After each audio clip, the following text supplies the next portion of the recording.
Assalamualaikum warahmatullahi wabarakatuh. Perkenalkan, nama saya Lovely Anginanta Putri dari S1 Kebidanan semester 2 dengan NIM 12300220019. Fakultas Keperawatan dan Kebidanan, Universitas Nahdlatul Ulama Surabaya. Tujuan saya untuk membuat video ini, saya akan memaparkan materi tentang biolistrik, yaitu sel saraf dan jantung. Sebelum saya memaparkan materi, yang terhormat untuk dosen pengampu mata kuliah Fiskes dan Biokimia, Ibu Kurniasuti STMT, dan teman-teman saya mungkin saja melihat video saya ini yang saya cintai dan saya banggakan.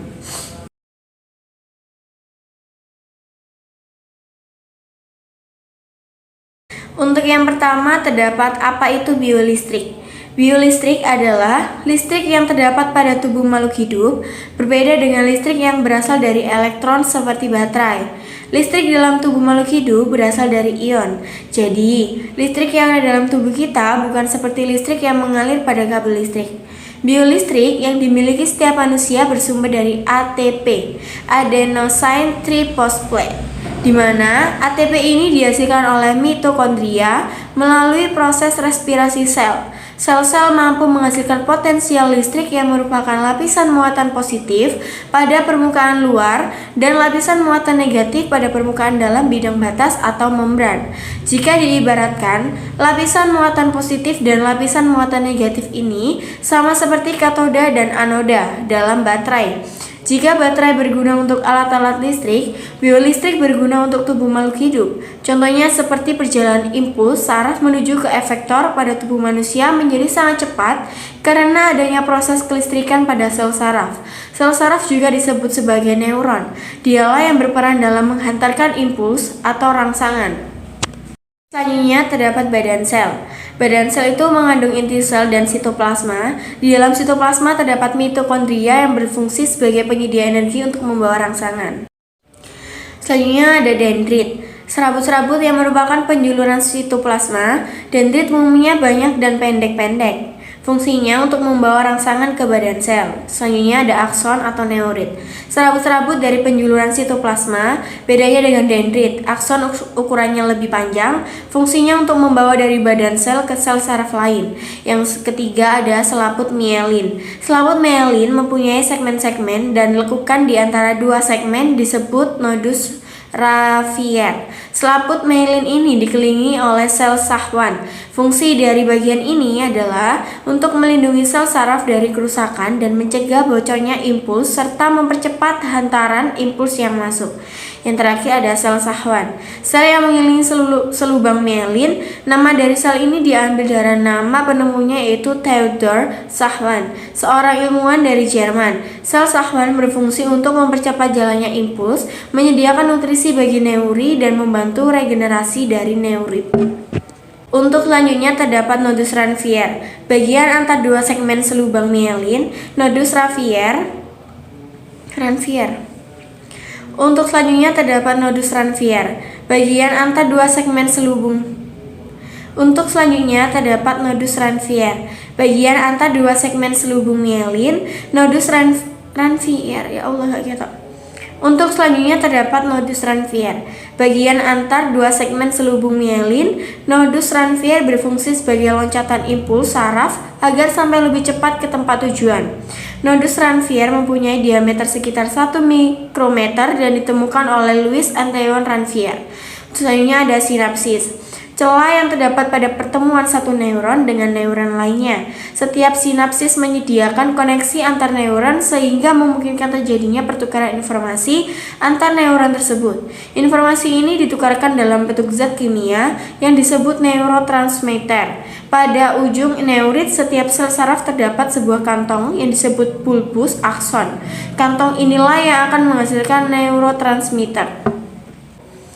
Untuk selanjutnya, untuk pembahasan yang kedua terdapat mekanisme depolarisasi, mekanisme repolarisasi potensial aksi, dan mekanisme perambatan potensial aksi. Selanjutnya ada mekanisme depolarisasi. Depolarisasi adalah Perubahan di dalam sel, di mana sel mengalami pergeseran distribusi muatan listrik, sehingga menghasilkan muatan negatif yang lebih sedikit di dalam sel. Depolarisasi sangat penting untuk fungsi banyak sel, komunikasi antar sel, dan fisiologi organisme secara keseluruhan. Potensi aksi dalam neuron menunjukkan depolarisasi di mana muatan internal sel menjadi kurang negatif atau lebih positif, dan repolarisasi di mana muatan internal kembali ke nilai yang lebih negatif. Kebanyakan sel dalam organisme tingkat tinggi memelihara lingkungan internal yang bermuatan negatif relatif terhadap bagian luar sel. Perbedaan muatan ini disebut potensial membran sel. Dalam proses depolarisasi, muatan internal negatif sel untuk sementara menjadi lebih pasif atau kurang negatif. Pergeseran dari potensial membran negatif ke positif terjadi selama beberapa proses, termasuk potensial aksi. Selama potensial aksi, depolarisasi begitu besar sehingga perbedaan potensial melintasi pembran sel dengan cepat membalikkan polaritas dengan badan dalam sel menjadi bermuatan positif. Selanjutnya, perubahan muatan biasanya terjadi karena masuknya ion natrium ke dalam sel. Meskipun dapat dimediasi oleh masuknya semua jenis kation atau aliran dari semua jenis anion, kebalikannya dari depolarisasi disebut hiperpolarisasi. Penggunaan istilah depolarisasi dalam biologi berbeda dengan penggunaan dalam fisika, yang mengacu pada situasi di mana segala bentuk polaritas, yaitu adanya muatan listrik, baik positif maupun negatif, berubah menjadi nilai nol. Selanjutnya terdapat mekanisme repolarisasi potensial aksi. Dalam keadaan repolarisasi, potensial membran berubah dari positif di sisi dalam menunjuk kembali ke negatif di sisi dalam. Tahapan repolarisasi diawali dari suatu titik dan merambat ke seluruh permukaan membran sel. Tahap ini, kanal Na+ memulai tertutup. Kanal ion K+ terbuka dan ion K+ keluar sehingga membran potensial kembali ke fase istirahat. Selanjutnya ada mekanisme perambatan potensial aksi. Potensial aksi pertama, potensial aksi dibangkitkan ketika ion natrium mengalir ke dalam melintas membran pada suatu lokasi. Membran mengalami repolarisasi ketika K+ mengalir keluar. Potensial aksi kedua, depolarisasi. Potensial aksi pertama telah menyebar ke wilayah yang bersebelahan pada membran tersebut, mendepolarisasi wilayah itu dan memulai potensial aksi kedua. Untuk potensial aksi ketiga, merambat secara berurutan saat repolarisasi berlangsung. Melalui mekanisme ini, aliran ion lokal menembus membran plasma dan menghasilkan impuls saraf yang membuat di sepanjang akson itu. Selanjutnya terdapat mekanisme sinyal listrik dari otot. Sinyal listrik dari otot atau nama lainnya adalah elektromiogram. Sebuah otot terdiri dari banyak unit motorik. Satu unit motorik terdiri dari satu cabang neuron dari batang otak atau dengannya melalui motor end plate. Pot cauda spinalis dari 25 sampai 2000 serat otot sel yang berhubungan ensial istirahat di kedua sisi membran pada sebuah serat otot serupa dengan potensial istirahat di serat saraf. Kerja otot dimulai oleh potensial aksi yang berjalan di sepanjang suatu akson dan melewati motor end plate menuju ke dalam serat otot, menyebabkan serat tersebut berkontraksi. Selanjutnya, faktor yang mempengaruhi laju kelistrikan saraf. Neuron sangat sensitif terhadap perubahan pH dari cairan interstisial di sekitarnya. Contohnya, 1. Kondisi alkalosis akan meningkatkan ekstabilitas suatu neuron. Yang kedua, hiperventilasi dapat memicu terjadinya kejang pada seorang individual yang subtibel. Yang ketiga ada asidosis, dapat menurunkan ekstabilitas suatu neuron yang dapat menimbulkan koma. Yang keempat ada hipoksia, dapat menyebabkan berhentinya kerja neuron secara total dalam waktu 3-5 menit. Ini ada mekanisme penghantaran impuls pada lengkung refleks saraf. Sistem saraf pada manusia dibedakan menjadi sistem saraf pusat dan sistem saraf tepi. Pada sistem saraf pusat terdiri dari otak dan sumsum tulang belakang yang bertanggung jawab terhadap gerakan tubuh. Gerakan tubuh tersebut terjadi karena proses yang disadari yang disebut juga gerak sadar atau gerakan biasa. Sedangkan gerak yang tidak disadari disebut gerakan refleks. Alur impuls pada gerakan biasa atau gerak sadar, reseptor menerima rangsangan saraf sensorik dibawa ke saraf pusat atau otak atau sumsum tulang belakang. Untuk diolah saraf motorik efektor dalam bentuk gerak yang disadari. Contoh gerakan sadar antara lain berjalan, olahraga, makan, minum, dan sebagainya. Alur impuls pada gerak refleks yaitu reseptor menerima rangsangan saraf sensorik interneuron di sumsum belakang tanpa diolah pusat saraf, saraf motorik, dan efektor. Ini ada jantung. Jantung merupakan organ penting yang bertugas memompa darah dalam tubuh. Jika jantung dan pembuluhnya bermasalah, tentu akan menyebabkan sebagian penyakit jantung dan menimbulkan gejala. Parahnya jika jantung kehilangan fungsinya, kematian bisa saja terjadi. Lantas seperti apa anatomi jantung dan bagaimana mekanisme kerja organ ini dalam tubuh? Jantung memiliki ukuran sedikit lebih besar dari kepalan tangan, yakni sekitar 200 hingga 425 gram. Jantung terletak antara paru-paru, pada bagian tengah dada, pada bagian belakang dan sedikit ke kiri tulang dada atau sternum. Untuk selanjutnya ada morfologi jantung. Yang pertama ada perikardium. Perikardium ialah sejenis membran serosa yang menghasilkan cairan serous untuk melumasi jantung selama berdenyut dan mencegah gesekan yang menyakitkan antara jantung dan organ sekitarnya. Bagian ini juga berfungsi untuk menyangga dan menahan jantung untuk tetap berada dalam posisinya. Dinding jantung terdiri dari 3 lapisan, yaitu epikardium lapisan terluar, miokardium lapisan tengah, dan endokardium lapisan dalam. Untuk yang kedua ada serambi atau atrium. Bagian serambi atau atrium merupakan bagian jantung atas yang terdiri dari serambi kanan dan kiri. Serambi kanan berfungsi untuk menerima darah kotor dari tubuh yang dibawa oleh pembuluh darah, sedangkan serambi kiri berfungsi untuk menerima darah bersih dari paru-paru. Serambi memiliki dinding yang lebih tipis dan tidak berplot karena tugasnya hanya sebagai ruangan menerima darah. Pada gambar anatomi jantung, tampak serambi berada pada sisi kanan dan kiri jantung sebagian atas.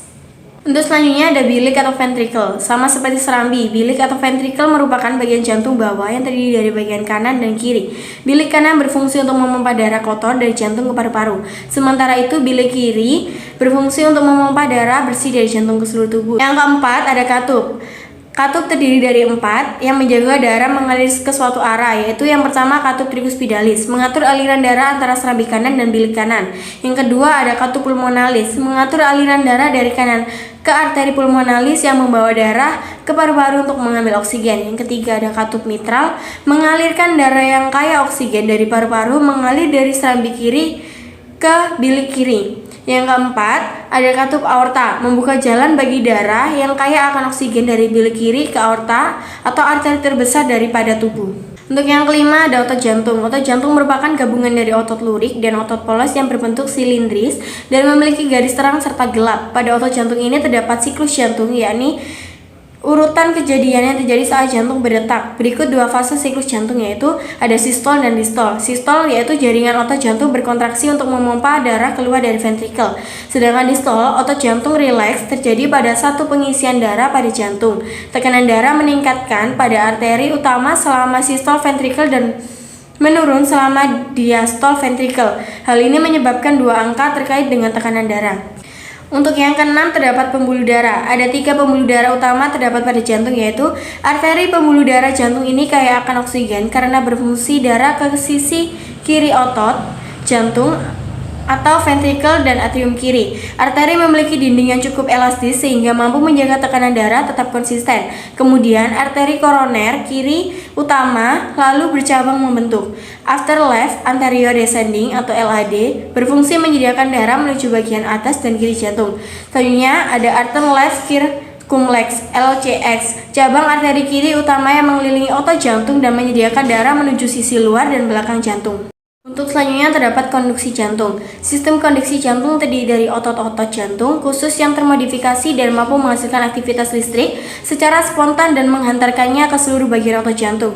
Listrik yang dihasilkan akan dihantarkan ke seluruh bagian otot jantung secara cepat dan terkoordinasi. Komponen utama dari sistem konduksi jantung adalah nodus SA, nodus AV, berkas His, berkas cabang, dan serat Purkinje. Kontraksi jantung yang ritmis bergantung pada pembentukan dan penjalaran impuls yang teratur di sepanjang jalur konduksi ini. Sistem konduksi jantung mengirimkan sinyal listrik yang umumnya dihasilkan oleh nodus sinoatrial untuk menyebabkan kontraksi otot jantung. Sinyal pacemaker yang diinisiasi di nodus sinoatrial bergerak melalui atrium kanan ke nodus atrium ventrikular atau AV di sepanjang berkas His dan berjalan melalui cabang-cabang berkas untuk menimbulkan kontraksi otot jantung. Sinyal ini pertama kali memberikan stimulus kontraksi dari atrium kanan dan kiri dan kemudian mengalir ke ventrikel kanan dan kiri. Aliran listrik ini yang kemudian kemungkinan terjadinya proses pembuangan darah ke seluruh tubuh. Atas segala kekurangan.